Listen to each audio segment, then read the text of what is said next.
ساتوی پسرو وینو دا د شهیدانو کور، دا د باتورانو کور، دا د باتورانو کور، دا د باتورانو کور، دا د باتورانو کور. ستا کاڼي او بوټي ټول مونږ ته لالونه دي، وینا پرې توی شوې دا سره لکه ګلونه دي.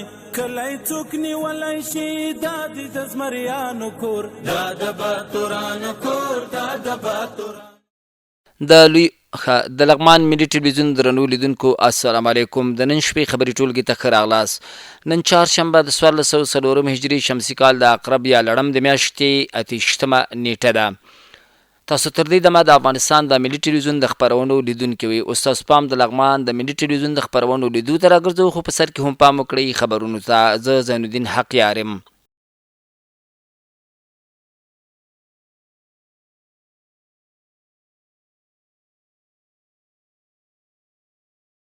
بسم الله الرحمن الرحیم. د لغمان د والي په مشرۍ د امنیتي او کشفي ارګانونو ترمنځ همغږۍ ناسته وشوه. د لغمان والي قاری بختیار معاذ په مشرۍ د امنیتي او کشفي ارګانونو ترمنځ همغږۍ ناسته وشوه. په یاد ناسته کې د لغمان والي سربیره د استخباراتو رئیس مولوي حذیفه، د امنیه قومندان مولوي نجیب الله بدخشي، د پلې لیوا قومندان مولوي محمد نادر بدرالدین، نو راستنیدونکو کډوالو، د ځمکې د ویش کمیټې غړو او یو شمېر نورو مسؤلینو ګډون کړی و. په پیل کې د لغمان والي د دې ولایت د امنیتي او کشفي ارګانونو هڅې او فعالیتونه چې د لغمان د ولسونو لپاره د امنیت په برخه کې ترسره کوي وستایل او مننه یې ترې وکړه چې دوی شپه ورځ په دې هڅه کې دي چې د ولسونو لپاره ښه امنیتي فضا رامنځته کړي. په ورته مهال د بېلابېلو امنیتي او کشفي ادارو مسؤلینو خپل امنیتي ګزارشونه او لاسته راوړنې د لغمان والي سره شریکې کړي او ډاډ ورکړي چې په دې ولایت کې د امنیت د لا ښه والي په موخه ټول امنیتي او کشفي ارګانونه ولسونو ته د ډاډمنې امنیتي فضا په برابرولو کې هلې ځلې کوي، تر څو ولسونه په ارامه او ډاډمنه فضا کې ژوند وکړي. د دې ترڅنګ په دې ناسته کې نویو راستنې شوو کډوالو ته د اسانتیاو د برابرولو په خاطر هم خبرې اترې وشوې او لازم تصامیم ونیول شول. لغمان کې له 15 زلزله ځپلو کورنیو سره نږدې 1 میلیون افغانۍ نغدي مرسته وشوه. د دې خبر نور جزئیات عبدالوارث مخلص راکوي. د لغمان ولایت له پیښو سره د مبارزې او چمتووالي ریاست د نشراتو مسؤل انجینر حیات الله مومند ویلي چې د یاد ریاست په هڅو د کډوالو نړیوال سازمان یا IOM په مالی ملاتړ له 15 زلزله ځپلو کورنیو سره 982,500 افغانۍ نغدي مرسته وویشل شوه.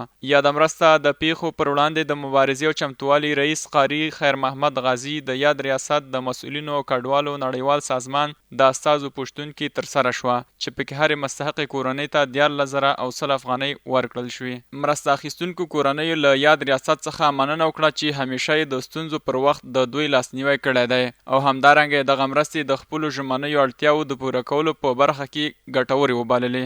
لغمان کې د افغانستان د کوچنیو متشبثینو د پراختیا له لارې د ټول شموله کارموندنې او معیشت لپاره د دوامداره حل لارو پروګرام تر سرلیک لاندې د ISO مؤسسې لخوا 50 د کوچنیو کاروباریانو لپاره 10 ورځنی روزنیز ورکشاپ پیل شو. د دې خبر نور جزئیات په راپور کې.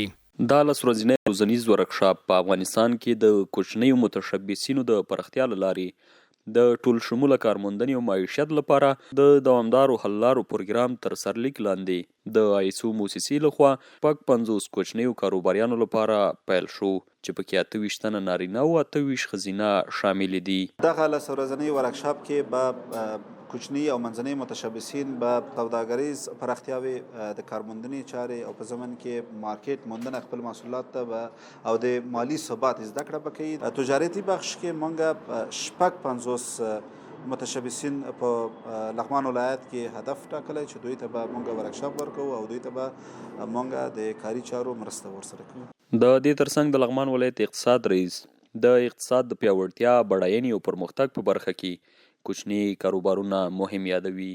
د ISO مؤسسې لخوا د متشبثینو لپاره د واړه کاروبارونو تقویې په خاطر باندې یو 10 ورځنی ورکشاپ دایر کړی. نو دغه شی پروګرامونه چې جوړ شي او مؤسسات دغه واړه کاروبارونو د تقویې ملاتړ وکړي، نو د سره به زمونږ داخلي تولیدات هم په داخل د ولایت او هم د خارج لپاره به د صدور زمینه سازي وشي او د سره به د ولسونو او د ځوانانو ډېر مشکلات به هم حل شي او د ځوانانو لپاره کاري فرصت به هم ورسره برابر شي. بل لور ته یاد کاروباریان د اقتصاد ریاست او اړوند موسسې څخه خوښي څرګنده کړه چې د دوی د کار د پرمختګ لپاره یې ورته داسې روزنیز ورکشاپ جوړ کړ. دا برنامه چې دا ډیره مفیده ده د تجارانو لپاره، د وړو متشبثینو لپاره، د دې سره ډیر پرمختګ کوي او دوی ورسره همکاري کوي چې لس ورځنی ټریننګ واخلي او هغې سره د کار پرمختګ او د کار لوړتیا پیدا کیږي او په دې کې نورو کسانو ته زمینه مساعدېږي. دا په داسې حال کې ده چې واک ته د اسلامي امارت پر رسېدو سره په ټول افغانستان کې د اړوند ادارو همکارو موسساتو سره په همکارۍ ګڼ شمېر کورنیو ته د کوچنیو کاروبارونو زمینه برابره شوې. د کرنې اوبو لګولو او مالدارۍ ریاست د 25 تنه کارکوونکو کلنۍ ارزیابي ترسره شوه.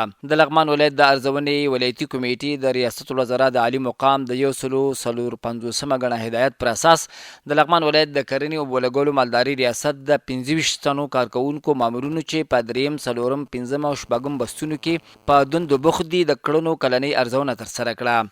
یا د ارزونه د اداري اصلاحاتو ملکي خدمتونو د ادارې د مسؤل مفتي محمد نسیم نعماني او د ولایت مقام د کارکوونکو چارو امارت اړوند د ارزیابۍ مدیر نصیب الرحمن جهاندوست، د لغمان ولایت د کرنې اوبو لګولو مالدارۍ رئیس مولوي عبدالستار محمد او د کارکوونکو د مستقیمو امیرونو په حضور کې ترسره شوه.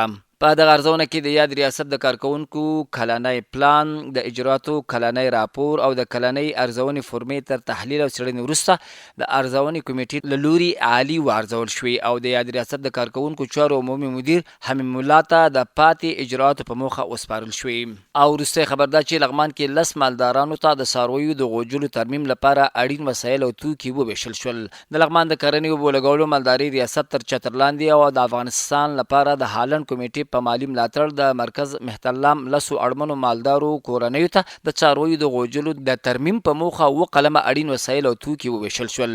یا د مرسته د کرنې رئیس مولوي عبدالستار محمد په لارښوونه د مالدارۍ او د څارویو د روغتیا امیر ډاکټر جواد الله علیزاده او د هالند کمیټې ولایتي مسؤل ډاکټر محمد بیدار سیرت په حضور کې ترسره شوه. په ویشل شوو توکو د هر مالدار لپاره 4 بوجي سیمنټ، 2 منه چونه، 1 کیلو سریش، د رنګمالۍ برس، 1 تیار اخور، 1 عدد هواکش او 1 فلزي کړکۍ شامل وو.